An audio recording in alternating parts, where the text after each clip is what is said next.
मैं Shivram Rawat, assistant professor geography, आपका अपने यूट्यूब चैनल में स्वागत करता हूं। आज हम एशिया के उच्चावचन अथवा भूआकृतिक प्रदेशों के बारे में सीखेंगे।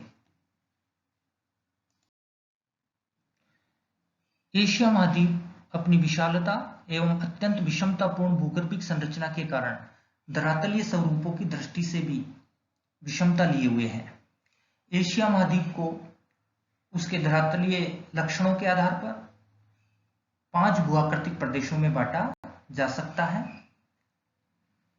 एक उत्तर की निम्न भूमि, दूसरा मध्यवर्ती पर्वत एवं पठार, तीसरा दक्षिण के प्राचीन पठार, चौथा नदियों के मैदान, पांचवा द्वीपमालाएं।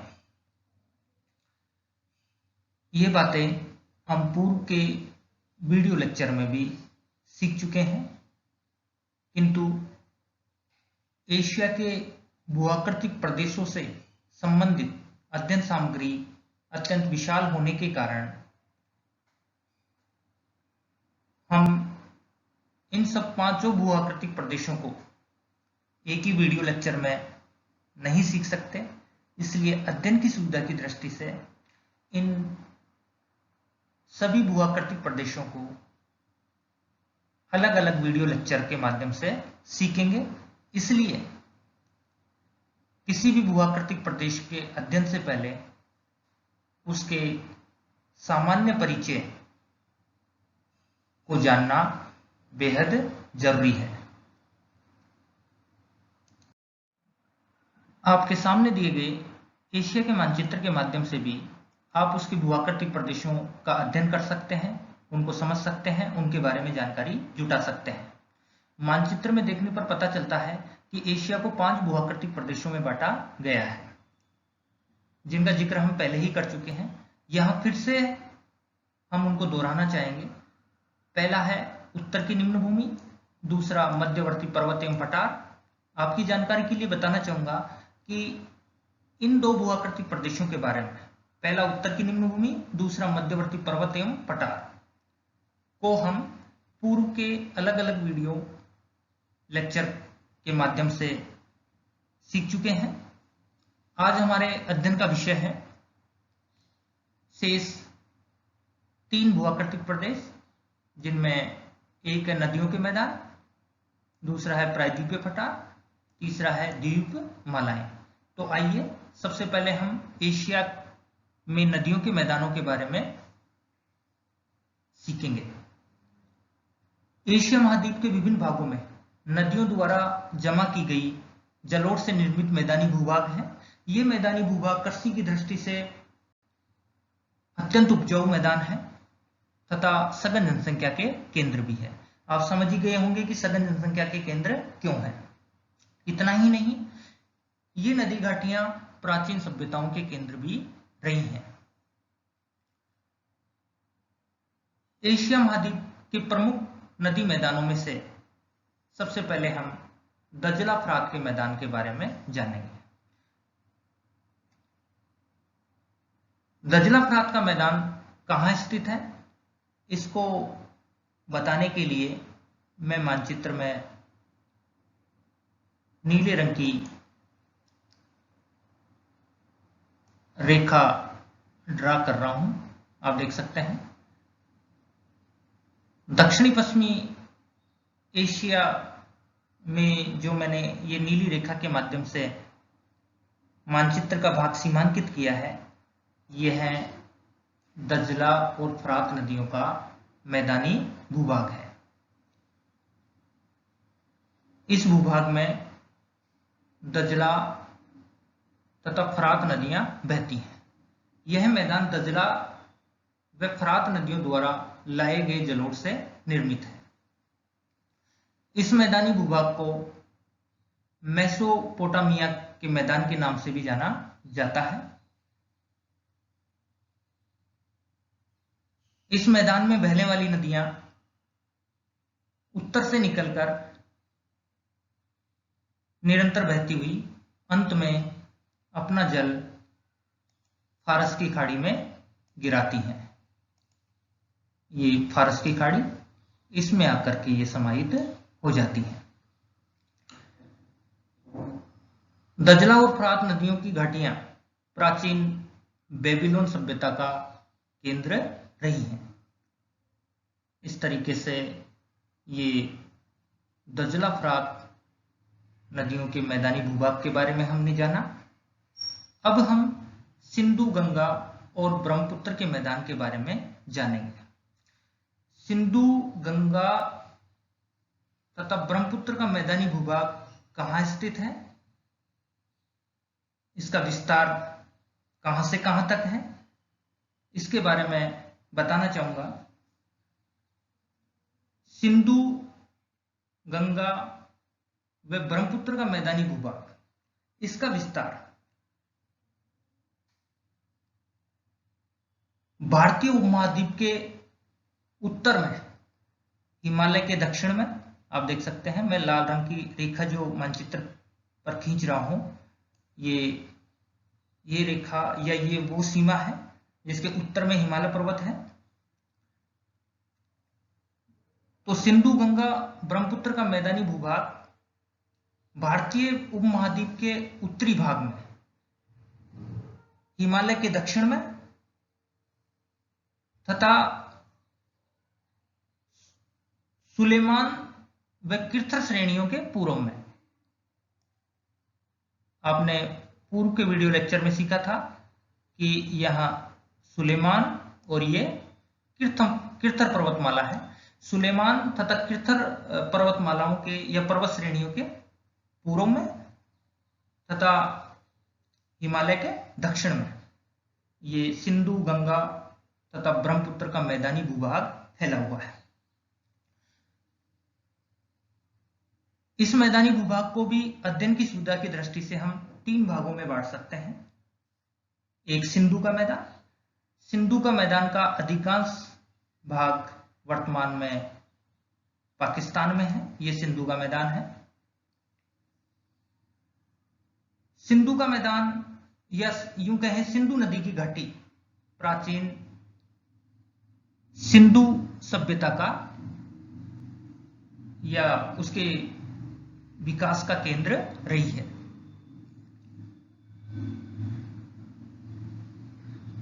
जबकि गंगा और ब्रह्मपुत्र नदियों के मैदानी भूभाग भारत और बांग्लादेश में विस्तृत है। आप देख सकते हैं ये वाला जो भाग है ये गंगा और ब्रह्मपुत्र के मैदानी भूभाग को प्रदर्शित कर रहा है।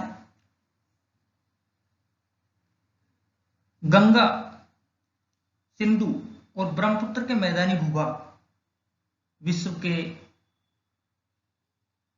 अत्यंत ही उपजाऊ मैदान है कृषि की दृष्टि से, और विश्व के सबसे बड़े नदी मैदानों में भी इनका शुमार है। इस तरीके से हमने एशिया के नदी मैदानों में दूसरा महत्वपूर्ण नदी मैदान सिंधु, गंगा एवं ब्रह्मपुत्र के नदी मैदान के बारे में जाना। एक अन्य नदी मैदान है इरावदी का मैदान। इरावदी का नदी मैदान के बारे में बताना चाहूंगा। इसको मानचित्र में प्रदर्शित करने के लिए मैं ब्लू कलर की रेखा खींचूंगा। इरावदी का मैदानी भूभाग दक्षिणी पूर्वी एशिया के देश म्यांमार में स्थित है। आप देख सकते हैं मैं ये ब्लू कलर की रेखा से जो शेड बना रहा हूं मानचित्र में, ये इरावदी का मैदानी भूभाग है जो मुख्यतः म्यांमार के दक्षिणी भाग में स्थित है और इसका विस्तार उत्तर से दक्षिण की ओर है। और जैसा कि सभी नदी मैदान कृषि की दृष्टि से अत्यंत उपजाऊ होते हैं, वैसे ही ये मैदान भी कृषि की दृष्टि से अत्यंत उपजाऊ है और म्यांमार की अधिकांश जनसंख्या का निवास भी है। एशिया के नदी मैदानों में से चौथा प्रमुख नदी मैदान है मीनाम का मैदान। मीनाम का मैदान, यह मैदान मीनाम द्वारा या मीनाम और उसकी सहायक नदियों द्वारा निक्षेपित जलोढ़ से निर्मित है और इसका विस्तार मुख्यतः दक्षिण पूर्वी एशिया के देश थाईलैंड में उत्तर से दक्षिण की ओर है। आप देख सकते हैं ये थाईलैंड है। थाईलैंड में मीनाम नदी के मैदान का विस्तार उत्तर से दक्षिण की ओर है और जिसका सर्वाधिक विस्तार मीनाम नदी के मुहाने के समीप है। एक अन्य प्रमुख मैदान है मीकांग का मैदान। मीकांग का मैदान दक्षिणी पूर्वी एशिया का एक प्रमुख नदी मैदान है। यह मैदान दक्षिण पूर्वी एशिया के देश लाओस, वियतनाम, कंबोडिया में विस्तृत है। या यूं कहें कि दक्षिण पूर्वी एशिया के हिंद चीन प्रायद्वीपीय पठार में इसका विस्तार है। मीकांग नदी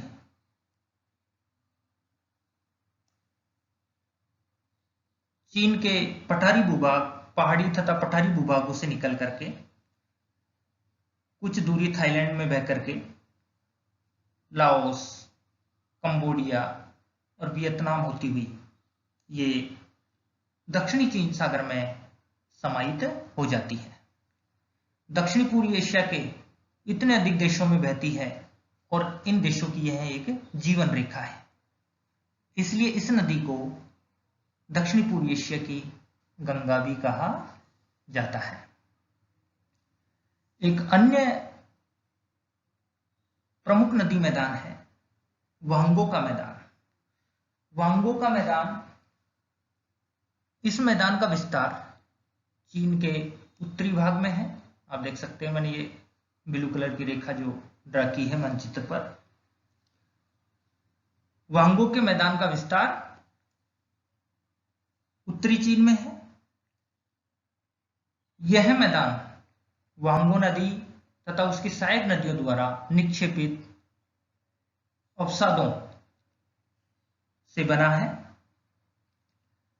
वांगो नदी की एक खास विशेषता है, ये नदी प्राय अपना मार्ग बदलने के लिए जानी जाती है और अपने मार्ग को बदलने की वजह से प्रतिवर्ष इसके प्रवाही क्षेत्र में भयंकर बाढ़ें आती हैं, फ्लड्स आते हैं। इसलिए इस नदी को चीन का शोक भी कहा जाता है। यह मैदान भी अन्य मैदानों की तरह कृषि की दृष्टि से अत्यंत ही उपजाऊ है।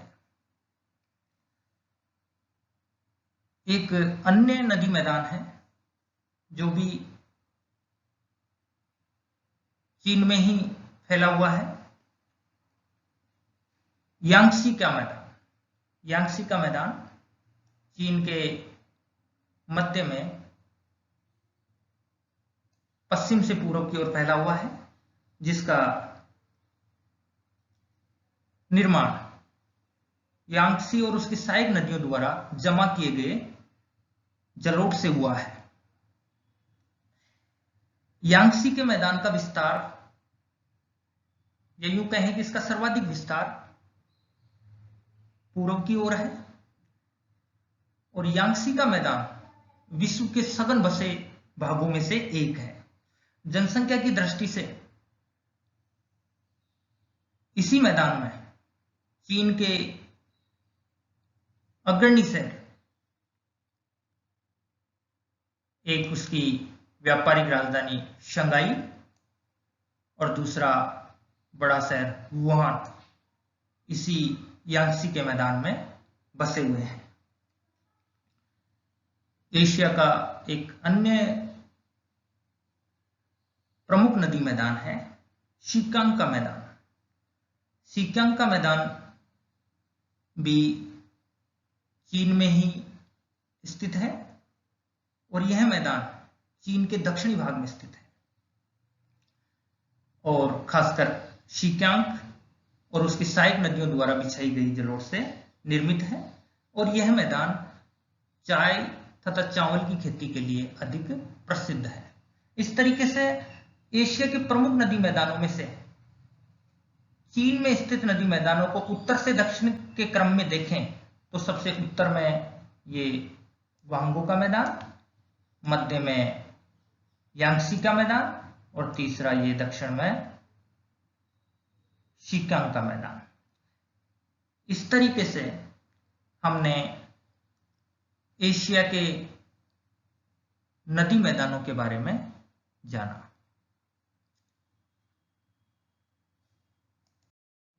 इस तरह हमने एशिया के प्रमुख नदी मैदानों को मानचित्र के माध्यम से सीखा, जिनमें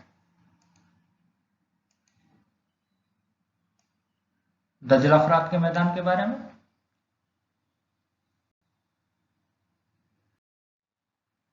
सिंधु गंगा ब्रह्मपुत्र के मैदान के बारे में, इरावती के मैदान के बारे में, मीनाम के मैदान के बारे में, दक्षिण पूर्वी एशिया में स्थित मीकांग के मैदान के बारे में तथा चीन के प्रमुख नदी मैदानों में वांगो का मैदान, यांगसी का मैदान व शिकांग के मैदान के बारे में हमने जाना। अब हम एशिया का चौथा भूआकृतिक प्रदेश दक्षिण के प्राचीन पठारों के बारे में जानेंगे।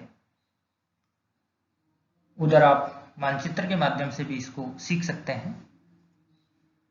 दक्षिण के प्राचीन पठारी भूभाग के अंतर्गत एशिया के दक्षिणी भाग में स्थित प्राचीन कठोर सेलों से निर्मित पठारी भूभाग को शामिल किया जाता है, जो किसी वक्त पेंजिया के दो बड़े खंडों में से एक, या यूं कहें कि पेंजिया के दक्षिणी भाग गोंडवाना लैंड का ही हिस्सा रहे थे।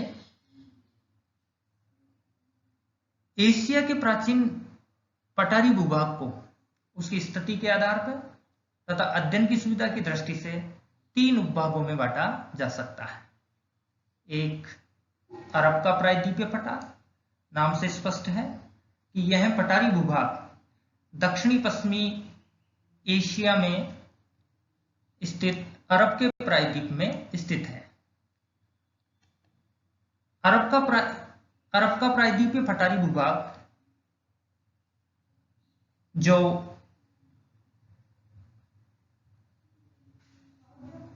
पश्चिम में लाल सागर से,